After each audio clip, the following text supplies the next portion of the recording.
ज्ञान, विज्ञान, मनोरंजन, सामाजिक, शैक्षणिक, राजकीय बातम्या पाहण्यासाठी सर्वसामान्य जनतेचे परखडे न्यूज चॅनल जनकल्याण न्यूजला सबस्क्राईब करा, लाईक करा, शेअर करा. मकर संक्रांती महिलांनी केली पारंपरिक पद्धतीने साजरी. वर्षातील पहिला सण म्हणजे मकर संक्रांत होय. प्रत्येक महिला एकमेकींना प्रेमाने तिळगुळ घ्या, गोड बोला असे बोलण्याची प्रथा आहे. भारत हा शेतीप्रधान देश आहे. शेतामध्ये विविध प्रकारची पिके येत असतात आणि तीच वाण म्हणून सुवासिनी एकमेकींना वाटप करत असतात. त्यामध्ये हरभरे, ऊस, बोरे, गव्हाच्या ओंब्या, तीळ इत्यादी पदार्थ सुगड्यात भरून देवाला अर्पण. यावेळी सुवासिनी महिला नवीन पोशाख परिधान करून ग्रामदैवताला सुवासिनीचे लेणे अर्पण करत असतात व गावातील सर्व महिला ओटी एकमेकींना हळदी कुंकू लावतात व मंदिरामध्ये एकमेकींना वेढे देण्याची प्रथा पूर्वीपार चालत आलेली आहे आणि आजही ती या स्पर्धेच्या युगामध्ये महिला जतन करताना दिसून येत आहेत. तर मकर संक्रांतीचा आधीचा दिवस हा भोगी या नावाने प्रसिद्ध आहे.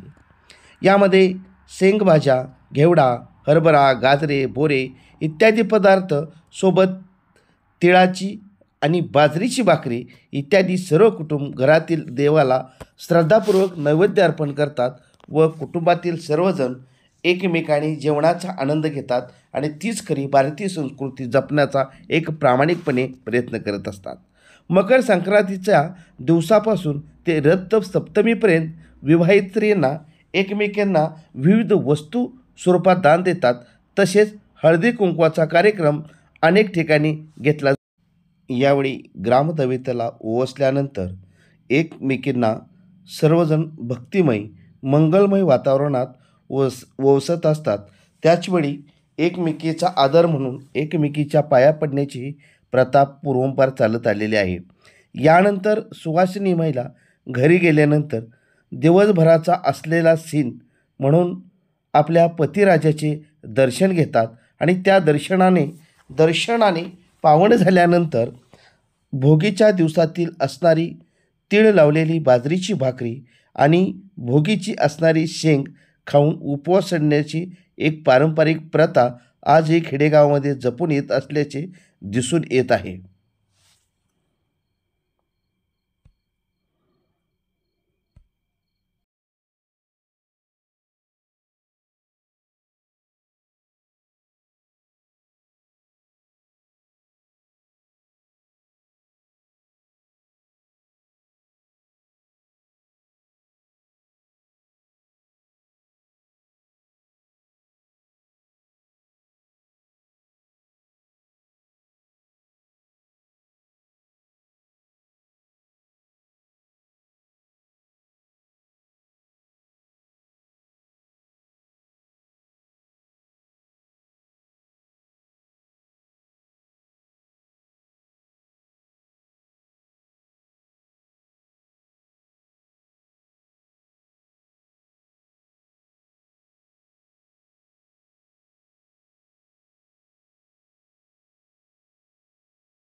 जनकल्याण न्यूजसाठी प्रतिनिधी श्री जे के काळे, तडोळे, तालुका खटाव.